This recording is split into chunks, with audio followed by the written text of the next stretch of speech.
warahmatullahi wabarakatuh. Perkenalkan, nama saya Priscilla Mutia Herniati. Saya dari kelompok 4. Kelompok kami akan menjelaskan tentang pertemuan 9 dengan aspek lingkungan industri dan juga pertemuan 10 dengan aspek yuridis. Pertama-tama saya akan menjelaskan tentang aspek lingkungan industri. Aspek lingkungan industri lebih mengarah kepada persaingan di mana bisnis itu berada. Faktor-faktor yang mempengaruhi persaingan tersebut antara lain ancaman dari perusahaan tersebut serta kekuatan dari perusahaan tersebut. Juga kondisi persaingan itu sendiri menjadi perlu dianalisis guna studi kelayakan bisnis.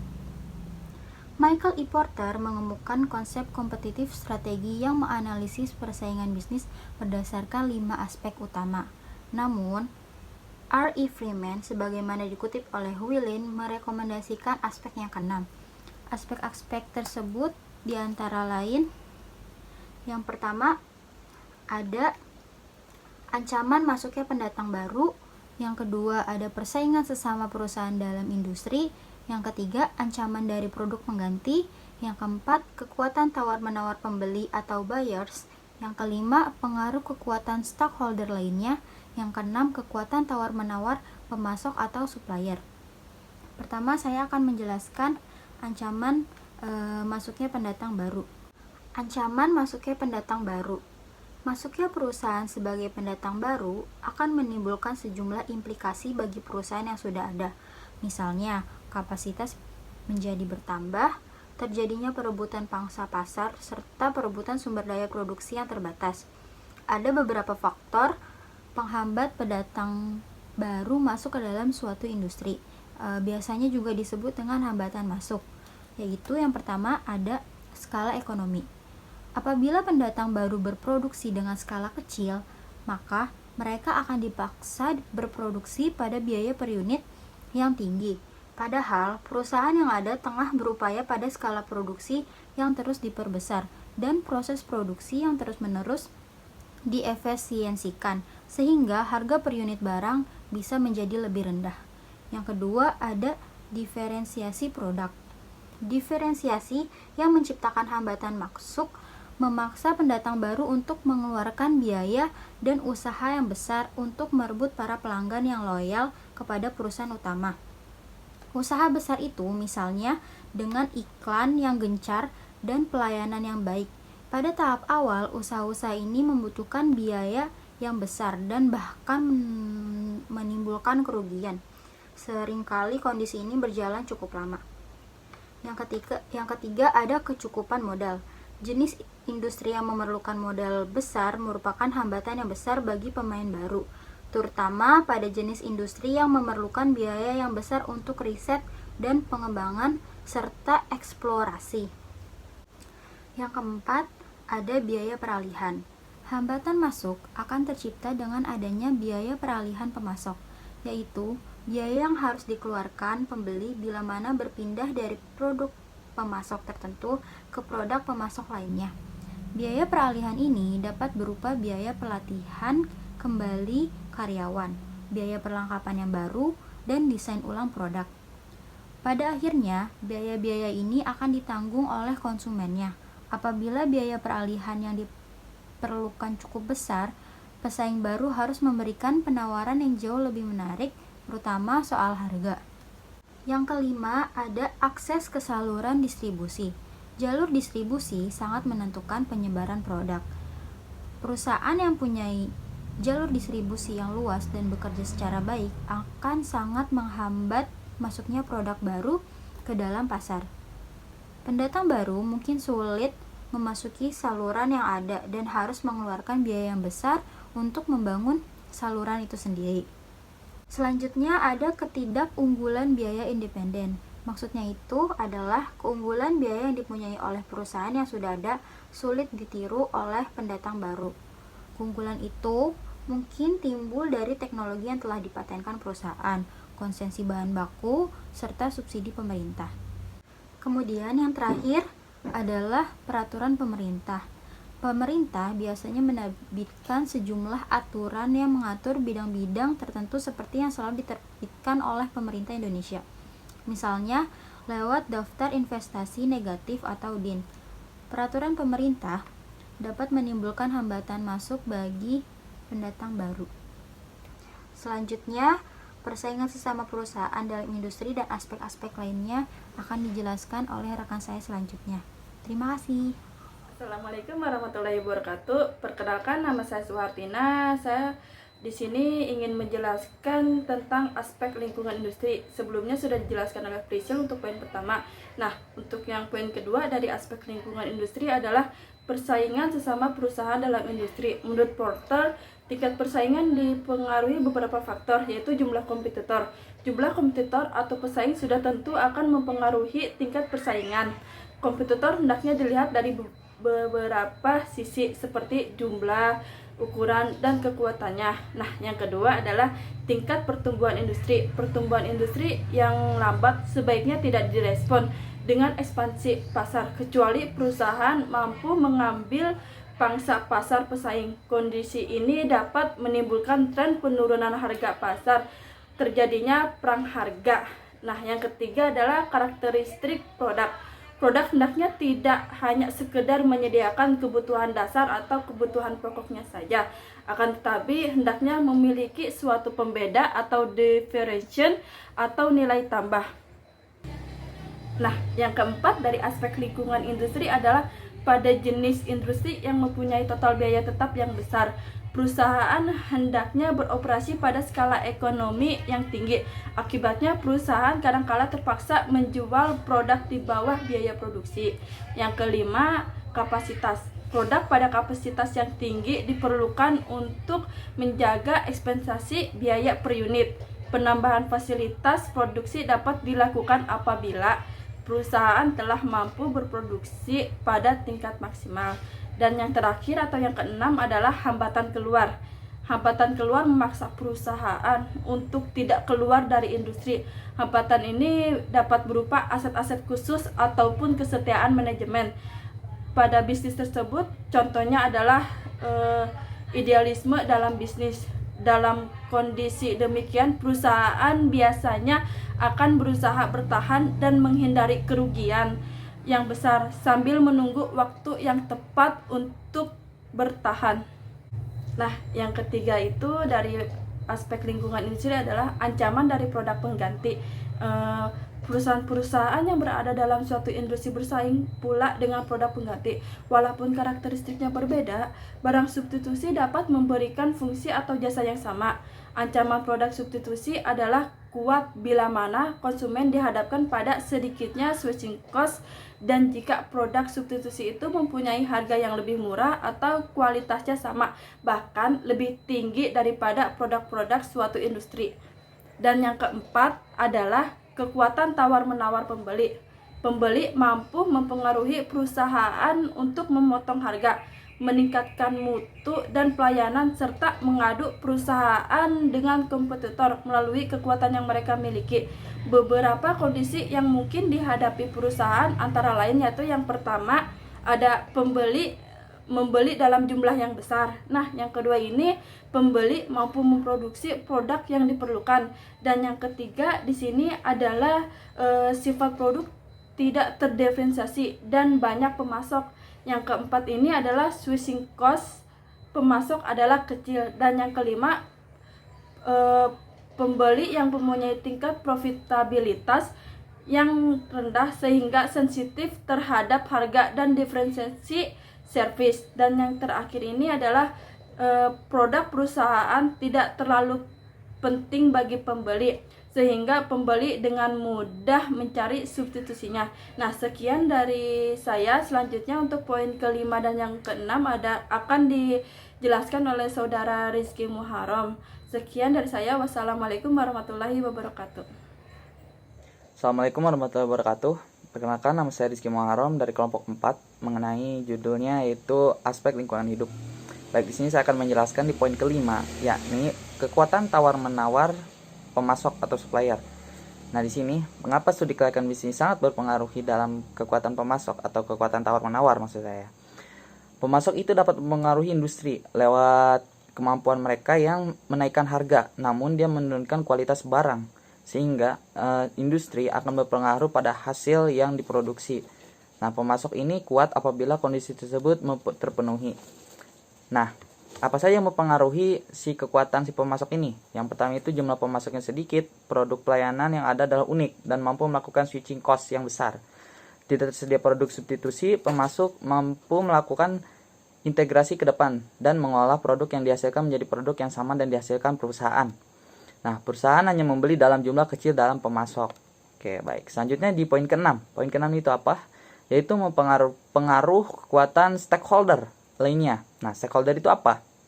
Baik, biar saya jelaskan dulu stakeholder itu apa saja yang berkaitan dengan stakeholder. Yang pertama itu pemerintah, lalu pemasok, asosiasi dagang, kreditur, terus lingkungan masyarakat. Nah, itu sangat berpengaruh dalam studi kelayakan bisnis. Sangat berpengaruh dalam suatu perusahaan baru atau industri. Nah, yang ketujuh, apa itu? Implikasi pada SKB, studi kelayakan bisnis tentunya. Hasil studi kelayakan bisnis persaingan hendaknya memberikan informasi perihal bagaimana situasi dan kondisi ancaman masuk bagi pendatang baru. Nah, itu harus ada situasinya, harus ada laporannya dan implikasi pada studi kelayakan bisnis. Bagaimana situasi persaingan sesama perusahaan di dalam industrinya. Nah, hal ini perlu diketahui dalam rangka menyusun kekuatan untuk mendapat masuknya ke industri, seperti pada nomor 1 di atas, seperti pada nomor 1 tadi ya yang saya baca gitu. Oke, terus yang selanjutnya itu ancaman dari produk pengganti. Nah, artinya produk pengganti itu produk yang baru, produk yang bisa menyaingi produk kita yang baru, produk kita yang lama gitu. Oke, lalu kekuatan tawar menawar. Nah, ini kekuatan tawar menawar dengan pembeli atau dengan pembeli biasanya kan cari tahu kekuatannya dalam rangka mempengaruhi harga produk. Nah, ini para pembeli dapat mempengaruhi seluruh perusahaan dalam industrinya, termasuk perusahaan yang sedang melakukan uji kelayakan bisnis ini. Oke. Selanjutnya kekuatan tawar-menawar pemasok. Nah, pemasok. Para pemasok untuk bahan baku misalnya memiliki tawar-menawar dalam rangka mempengaruhi ketersediaan bahan baku. Oleh sebab itu, harga bahan baku dapat pula mempengaruhinya. Oleh karena itu, informasi tentang kekuatan tawar-menawar pemasok penting diketahui. Baik, selanjutnya itu pengaruh kekuatan stakeholder yang terakhir saya jelaskan. Bagaimana pengaruh stakeholder lainnya dalam menentukan bisnis? Paling tidak ada perusahaan yang sedang melakukan uji kelayakan bisnisnya, ini hendaknya perlu diketahui. Dari hasil analisis terdapat elemen-elemen persaingan bisnis di atas akan berguna bagi masukan dan menganalisis kelayakan bisnis, baik secara langsung maupun tidak langsung. Kini aspek persaingan mulai dianggap penting dalam studi kelayakan bisnis. Intinya, persaingan adalah salah satu hal yang menjadi pengaruh besar dalam studi atau hasil laporan dari studi kelayakan bisnis. Itu saja dari saya. Terima kasih. Assalamualaikum warahmatullahi wabarakatuh. Nama saya Rima Ilyana, saya akan menjelaskan tentang bentuk badan usaha, yaitu beberapa bentuk perusahaan di Indonesia. Dari segi yuridisnya, ada 1, perusahaan perseorangan. Jenis perusahaan ini merupakan perusahaan yang diawasi dan dikelola oleh seseorang. Yang kedua ada firma, yaitu suatu bentuk perkumpulan usaha yang didirikan oleh beberapa orang dengan menggunakan nama bersama. Yang ketiga ada perseroan komanditer atau CV, yaitu suatu persekutuan yang didirikan oleh beberapa orang yang masing-masing menyerahkan sejumlah uang dengan jumlah yang tidak sama. Yang keempat ada perseroan terbatas atau PT, yaitu suatu badan yang mempunyai kekayaan, hak, dan kewajiban yang terpisah dari yang mendirikan dan yang memiliki. Yang keenam ada perusahaan negara atau PN, yaitu perusahaan yang bergerak dalam bidang usaha yang modalnya secara keseluruhan dimiliki oleh negara, kecuali jika ada hal-hal khusus yang mendasarkan undang-undang. Ada perusahaan pemerintah yang lain, yaitu seperti perusahaan umum Perum, perusahaan jawatan perjan, dan perusahaan daerah atau PD. Ada juga koperasi. Koperasi merupakan bentuk usaha yang bergerak di bidang ekonomi, yang bertujuan untuk meningkatkan kesejahteraan anggotanya, yang bersifat murni, pribadi, dan tidak dapat dialihkan. Untuk menganalisis siapa pelaksana bisnis yang kedua, yaitu kita harus menganalisis dari segi identitas pelaksana bisnis. Ada beberapa sisi dari identitas pelaksana bisnis yang harus diteliti, yaitu yang pertama kewarganegaraan, yang kedua informasi bank, yang ketiga keterlibatan pidana atau perdata, yang keempat hubungan keluarga. Selanjutnya yang kedua yaitu bisnis yang akan dilaksanakan. Ada beberapa sisi yang perlu dianalisis, apakah bisnis itu dilarang atau tidak, yaitu yang pertama bidang usaha. Paling tidak bidang usaha dari proyek yang akan dibangun harus sesuai dengan anggaran dasar perusahaan atau telah sesuai dengan corporate filosofinya. Yang kedua fasilitas. Apabila proyek akan mendapatkan fasilitas tertentu, selidiki apakah pengurusnya telah menyelesaikannya secara sah. Yang ketiga, gangguan lingkungan. Proyek yang akan dibuat perlu memperhatikan lingkungan tempat sekitar proyek berada. Pencemaran lingkungan yang ditimbulkan oleh proyek tersebut akan berdampak negatif terhadap proyek tersebut. Selanjutnya, pengupahan. Sistem pengupahan harus memperhatikan standar upah minimum yang ditetapkan pemerintah setempat, karena jika melanggar, keresahan buruh akan berdampak negatif terhadap proyek tersebut. Kemudian yang selanjutnya adalah di mana bisnis akan dilaksanakan. Lokasi di mana bisnis akan dibangun tidak akan terlepas dari pengaruh-pengaruh yang mungkin saja dapat merugikan perusahaan. Oleh karena itu, hendaknya lokasi bisnis dipersiapkan dengan baik. Perhatikan misalnya masalah perencanaan wilayah atau status tanah. Nah, di perencanaan wilayah ini, lokasi proyek harus disesuaikan dengan rencana wilayah yang telah ditetapkan oleh pemerintah agar mudah mendapatkan izin-izin yang diperlukan. Sedangkan berkaitan dengan status tanah, status kepemilikan tanah juga harus jelas, jangan sampai menjadi masalah di kemudian hari. Peneliti dapat mencari informasinya dengan menghubungi kantor Badan Pertanahan Nasional atau BPN setempat. Assalamualaikum warahmatullahi wabarakatuh. Saya Rizky Maulana akan melanjutkan pembahasan mengenai aspek yuridis dalam pembuatan bisnis.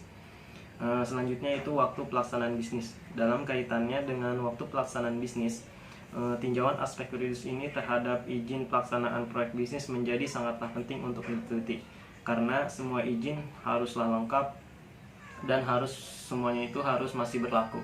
Selanjutnya ada bagaimana cara pelaksanaan bisnis. Misalkan suatu perusahaan kekurangan modal untuk menyelesaikan proyeknya, maka cara alternatif untuk menyelesaikan proyek tersebut yaitu dengan meminjam uang. Nah, meminjam uang itu bisa dari perorangan maupun dari lembaga keuangan. Dan lembaga keuangan atau perorangan yang meminjamkan uang tersebut pasti menentukan syarat-syarat dalam rangka pengamanan secara yuridis, baik dari pencegahan maupun penanggulangannya. Selanjutnya ada peraturan dan perundang-undangan. Dalam membentuk suatu perusahaan atau membuat bisnis harus mengikuti aturan-aturan yang berlaku dalam bentuk undang-undang maupun peraturan, seperti keputusan menteri, surat keputusan dirjen, dan peraturan daerah. Jadi dengan mengikuti semua aturan-aturan tersebut, maka secara yuridis formal bisnis atau usaha yang dijalankan itu menjadi layak untuk dijalankan. Selanjutnya itu ada undang-undang perseroan terbatas. Nah, undang-undang perseroan terbatas ini terbentuk dalam Undang-Undang Nomor 1 Tahun 1995 tentang Dasar Hukum Perseroan Terbatas. Dalam undang-undang ini ada beberapa bab. Assalamualaikum warahmatullahi wabarakatuh. Saya akan menjelaskan tentang undang-undang yang terdiri atas 12 bab dan 129 pasal. Paparan ringkasannya sebagai berikut. Bab 1 tentang ketentuan umum. Secara umum, bab ini menjelaskan tentang apa yang dimaksud dengan perseroan terbatas. Organ perseroan, RPUS, direksi, komisaris, perseroan terbukti, dan menteri. Bab 2 tentang pendirian, anggaran dasar, pendaftaran, dan pengumuman. Bab ini menjelaskan tentang pendirian perseroan yang antara lain mengatakan bahwa perseroan memperoleh status badan hukum setelah akte pendirian disahkan menteri. Bab 3 tentang modal dan saham. Bab ini menjelaskan tentang modal, antara lain bahwa modal dasar perseroan terdiri atas seluruh nilai nominal saham atas nama dan atas unjuk minimal sebesar 200 juta rupiah, tetapi dapat saja ditentukan lain tergantung dari PP-nya. Bab 4 Laporan tahunan dan penggunaan laba. Bab ini menjelaskan dua hal.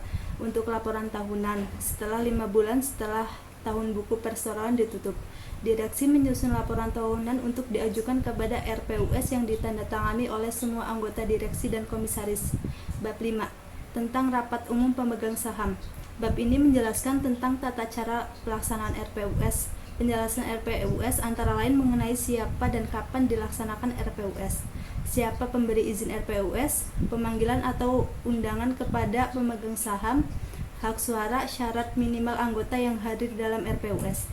Bab 6. Tentang direksi dan komisaris. Bab ini menjelaskan tentang direksi sebagai pengurus perusahaan dan jumlah minimal anggota direksi.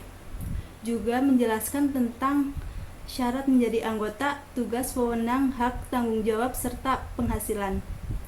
Bab 7. Penggabungan, peleburan, dan pengambil alihan. Bab ini menjelaskan tentang seluk-beluk penggabungan satu atau lebih perseroan dan perseroan lain yang telah ada atau meleburkan diri dengan perseroan lain dan membentuk perseroan baru. Bab 8. Pemeriksaan terhadap perseroan.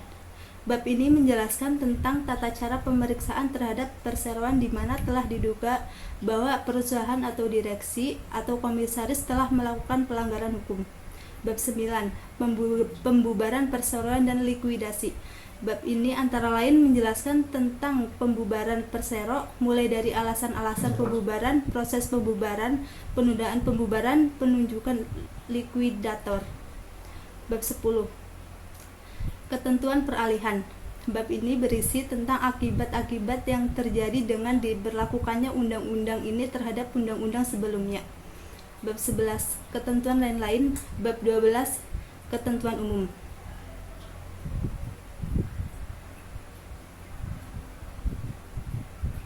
Sekian dari saya. Wassalamualaikum warahmatullahi wabarakatuh. Saya Risa akan menjelaskan tentang hal-hal umum yang dimuat dalam akta pendirian sebuah PT.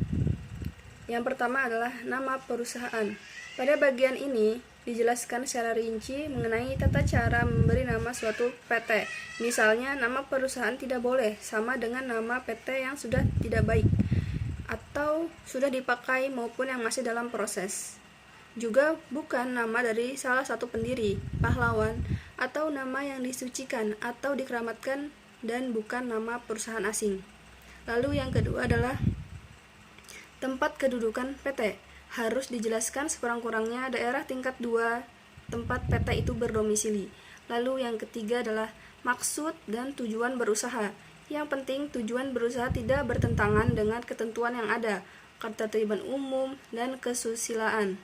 Pasal 37 KUHD serta ketentuan-ketentuan dan instansi yang berwenang. Lalu yang keempat adalah modal. Bagian ini menjelaskan tentang modal usaha. Misal, modal usaha harus dinyatakan dalam mata uang rupiah, kecuali jika dengan tegas diadakan ketentuan lain dengan berlandaskan pada undang-undang yang berlaku. Lalu yang kelima ada surat saham. Bagian ini menjelaskan perihal saham perusahaan. Misalnya, untuk saham yang berlaku sekarang hanya dikenal saham atas nama dan dikeluarkan atas nama pemiliknya, dan atas surat saham kolektif untuk 2 atau lebih saham. Juga mengenai tata cara duplikasi saham dan pengalihan saham. Lalu yang keenam, rapat direksi. Bagian ini menjelaskan tata cara pelaksanaan rapat direksi. Misalnya, rapat direksi dapat dipanggil oleh direktur utama atau salah satu anggota direksi. Lalu yang ketujuh, tugas dan wewenang Dewan Komisaris. Pada bagian ini dijelaskan mengenai hak dan kewajiban Dewan Komisaris. Lalu yang kedelapan, rapat Dewan Komisaris. Bagian ini menjelaskan RPUS yang terdiri atas 2 macam rapat. Yang pertama adalah Rapat Umum Tahunan Pemegang Saham atau RUTPS dan Rapat Umum Luar Biasa Pemegang Saham atau RULBPS. Dan yang ke-9 ada Rapat Umum Pemegang Saham atau yang disingkat dengan RUPS. Bagian ini menjelaskan aturan pemungutan Rapat Umum Pemegang Saham yang terdiri atas 2 macam rapat. yaitu yang pertama adalah Rapat Umum Tahunan Pemegang Saham atau RUTPS dan Rapat Umum Luar Biasa Pemegang Saham atau RULBPS. Lalu yang ke-10 ada pemungutan suara dalam RUPS. Bagian ini menjelaskan aturan pemungutan suara. Misalnya, hanya pemegang saham yang berhak mengeluarkan suara dalam pemungutan suara. Yang ke-11, perubahan anggaran dasar perusahaan. Bagian ini menjelaskan tentang perubahan anggaran dasar termasuk misalnya mengubah nama, tempat, kedudukan, mengubah modal dasar perusahaan. Pengurangan modal dasar wajib diumumkan dalam berita acara RI. Yang ke-12 ada langkah dalam likuidasi.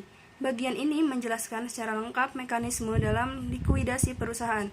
Misalnya, likuidasi dilakukan oleh direksi di bawah pengawasan Dewan Komisaris. Cara pengumuman hasil keputusan likuidasi dan cara pencatatan likuidasi di Departemen Kehakiman. Begitulah hal-hal umum yang dimuat dalam akta pendirian sebuah perusahaan. Terima kasih. Perkenalkan, nama saya Tiara Melanti. Di sini saya akan melanjutkan dari jabaran yang telah dijabarkan oleh teman saya sebelumnya. Di sini saya akan membahas mengenai Undang-Undang Nomor 8 Tahun 1999 tentang Perlindungan Konsumen, yang di dalamnya terdiri dari 15 bab dan dari 65 pasal. Yang pertama, bab pertama yang berisi mengenai ketentuan umum yang terdapat pada pasal 1. Bab kedua yang berisikan asas umum yang terdapat pada pasal 2. Kemudian bab 3 yang berisikan mengenai hak dan kewajiban yang terdiri dari 2 bagian, yaitu bagian yang pertama tentang hak dan kewajiban konsumen yang terdapat pada pasal 4 sampai dengan pasal 5. Kemudian bagian yang kedua itu ada hak kewajiban pelaku usaha yang terdapat pada pasal 6 sampai dengan pasal 7. Lalu ada bab 4 yang berisikan mengenai perbuatan yang dilarang bagi pelaku usaha yang terdapat pada pasal 8 sampai dengan pasal 17. Ada bab 5 yang membahas mengenai ketentuan pencantuman pengelolaan baku atau ketentuan pencantuman klausula baku yang terdapat pada pasal 18. Bab 6 di sini, bab 6 ini membahas mengenai tanggung jawab pelaku usaha yang terdapat pada pasal 19 dan pasal 28. Bab 7 yang membahas pembinaan dan pengawasan yang terdapat pada pasal 29 sampai dengan pasal 30. Lalu bab 8 yang berisikan Badan Perlindungan Konsumen Nasional yang berisi tentang Peraturan Badan Nasional Konsumen Nasional atau BPKS pada pasal 41 sampai dengan pasal 43. Lalu bab 9 Badan Perlindungan Konsumen Swadaya Masyarakat yang berisi tentang pengakuan pemerintah terhadap lembaga perlindungan konsumen swadaya masyarakat yang memenuhi syarat yang terdapat pada pasal 44. Lanjut lagi bab 10. Bab 10 di sini membahas mengenai penyelesaian sengketa di mana antara pelaku usaha dan konsumen yang terdapat pada pasal 45 sampai pasal 48. Lalu bab 11, Badan Penyelesaian Sengketa Konsumen yang dibuat oleh pemerintah untuk penyelesaian sengketa konsumen di daerah tingkat 2 di luar pengadilan yang terdapat pada pasal 49 sampai dengan pasal 58. Selanjutnya ada bab 12. Bab 12 di sini membahas mengenai penyelidikan. Pasal ini berisi ketentuan mengenai penjabat pegawai negeri sipil yang berwenang melakukan penyelidikan di bidang perlindungan konsumen. Nah, bab ini didukung oleh pasal 59. Lalu bab 13. Bab 13 membahas mengenai sanksi yang dimana berisi mengenai sanksi-sanksi terhadap penyelenggaraan undang-undang atau penyalahan undang-undang pada pasal 60 sampai 63. Bab 14 mengenai ketentuan perundang-undangan pada pasal 64. Yang terakhir, bab 15 adalah isinya sebuah penutup dan didampingi oleh pasal 65. Membahas mengenai penyesuaian sengketa di mana antara pelaku usaha dan konsumen yang terdapat pada pasal 45 sampai pasal 48.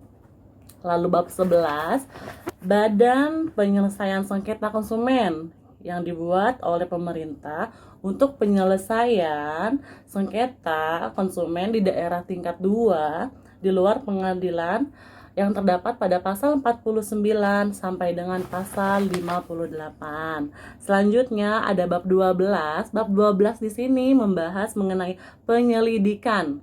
Pasal ini berisi ketentuan mengenai penjabat pegawai negeri sipil yang berwenang melakukan penyelidikan di bidang perlindungan konsumen. Nah, bab ini didukung oleh pasal 59. Lalu bab 13. Bab 13 membahas mengenai sanksi yang dimana berisi mengenai sanksi-sanksi terhadap penyelenggaraan undang-undang atau penyalahan undang-undang pada pasal 60 sampai 63. Bab 14 mengenai ketentuan perundang-undangan pada pasal 64. Yang terakhir, bab 15 adalah isinya sebuah penutup dan didampingi oleh pasal 65. Perkenalkan, nama saya Vina Krisdomi. Di sini saya akan menjelaskan mengenai dengan aspek yuridis. Nah, dan di sini saya akan menjelaskan mengenai dengan hak konsumen. Di mana hak konsumen itu ada beberapa. Yang pertama itu hak atas kenyamanan, keamanan, dan keselamatan atas barang atau jasa yang dikonsumsi. Yang kedua itu hak atas memilih barang atau jasa yang mendapatkan barang sesuai dengan nilai tukar yang telah dijanjikan. Yang ketiga itu hak mendapatkan informasi yang benar dan jujur dari barang yang ditawarkan. Nah, dan yang keempat itu hak untuk didengar pendapat atau keluhan atas barang yang digunakan. Yang kelima, hak untuk diperlakukan atau dilayani secara benar, jujur, dan serta tidak didiskriminatif. Dan yang keenam, hak mendapatkan kompensasi ganti rugi atas barang atau jasa yang telah diterima tidak sesuai dengan apa yang telah dijanjikan. Dan yang ketujuh, hak-hak diatur oleh undang-undang. Nah, selanjutnya saya akan menjelaskan mengenai dengan kewajiban pelaku usaha. Nah, kewajiban pelaku usaha itu ada beberapa, ada 3. Yang pertama itu beretika baik saat melakukan kegiatan. Yang kedua, memberikan informasi yang benar, jelas, jujur mengenai kondisi dan jaminan barang atau jasa, serta memberikan penjelasan penggunaan, perbaikan, dan pemeliharaan. Yang ketiga itu memperlakukan atau melayani konsumen secara benar, jujur, dan tidak diskriminatif. Nah, di sini juga ada sanksi hukum bagi pelaku usaha. Di dalam undang-undang mengenai konsumen ini juga telah ditentukan mengenai kewajiban pelaku usaha. Nah, kewajiban pelaku usaha itu ada beberapa, ada 3. Yang pertama itu beretika baik saat melakukan kegiatan. Yang kedua, memberikan informasi yang benar, jelas, jujur mengenai kondisi dan jaminan barang atau jasa, serta memberikan penjelasan penggunaan, perbaikan, dan pemeliharaan. Yang ketiga itu memperlakukan atau melayani konsumen secara benar, jujur, dan tidak diskriminatif. Nah, di sini juga ada sanksi hukum bagi pelaku usaha. Di dalam undang-undang mengenai konsumen ini juga telah ditentukan mengenai larangan serta sanksi hukum kepada pelaku usaha, yaitu di dalam bab 4 yang terdiri dari 10 pasal, dimulai dari pasal 8 sampai pasal 17. Nah, dan ada juga larangannya. Di pasal 8 itu adalah satu-satunya ketentuan umum yang berlaku secara umum pada pelaku usaha, dan pasal 9 sampai pasal 16 berisi tentang aturan mengenai promosi atau penawaran barang atau jasa yang dilarang. Nah, secara garis besar ada 2 pokok larangan. Yang pertama itu larangan mengenai produk itu sendiri yang dimanfaatkan konsumen, dan yang kedua larangan mengenai ketersediaan informasi yang tidak benar dan tidak akurat sehingga dapat menyesatkan konsumen. Nah, mungkin itu saja yang bisa saya sampaikan, dan selanjutnya akan disampaikan oleh teman saya. Saya Susi Setiawati, saya akan melanjutkan materi pada aspek yuridis, sanksi hukum. Ketentuan sanksi hukum bagi pelaku usaha yang melanggar undang-undang ini terdapat pada pasal 60 sampai dengan pasal 63, di mana sanksi tersebut meliputi sanksi administratif, sanksi pokok pidana, dan sanksi pidana tambahan. Yang pertama ada sanksi administratif, adalah penyelesaian sengketa konsumen di luar pengadilan yang dikelola oleh Badan Penyelesaian Sengketa Konsumen atau BPSK. Yang kedua ada sanksi pidana pokok, adalah sanksi yang dapat dikenakan dan dijatuhkan oleh pengadilan atas tuntutan jaksa penuntut umum terhadap pelanggaran yang dikenakan oleh pelaku usaha. Yang ketiga ada sanksi pidana tambahan. Sanksi-sanksi pidana tambahan yang dapat dijatuhkan bisa berupa perampasan barang tertentu, pengumuman keputusan hakim, pembayaran ganti rugi, perintah penghentian kegiatan tertentu yang menyebabkan timbulnya kerugian konsumen, kewajiban penarikan barang dari peredaran, dan pencabutan izin usaha. Yang kedua ada implikasi pada SKB. Hasil studi kelayakan untuk aspek yuridis hendaknya memberikan hasil kajian berupa bentuk jenis perusahaan, identitas pelaksanaan bisnis, bisnis apa yang akan dikerjakan, waktu pelaksanaan, dan tempat di mana proyek bisnis berlokasi, sehingga setelah dikaji secara seksama akan tampak jelas layak atau tidaknya rencana bisnis tersebut. Kajian yuridis terhadap rencana bisnis tersebut hendaknya menggunakan peraturan-peraturan yang berlaku seperti undang-undang dan turunannya. Hasil analisis pada aspek yuridis. Hasil analisis dari aspek yuridis nantinya akan berupa suatu pernyataan apakah rencana bisnis tersebut bisa dikatakan layak atau tidak. Jika rencana bisnis dinyatakan layak, maka studi akan dilanjutkan ke aspek yang lainnya. Apabila rencana bisnis dinyatakan tidak layak, dapat dilakukan kajian ulang yang lebih realistis dan positif sehingga kajian tersebut menjadi layak. Demikian presentasi dari kelompok kami. Semoga presentasi ini dapat memberikan wawasan kepada Anda. Dan apabila ada kata-kata yang kurang berkenan, mohon untuk dimaafkan. Wassalamualaikum warahmatullahi wabarakatuh.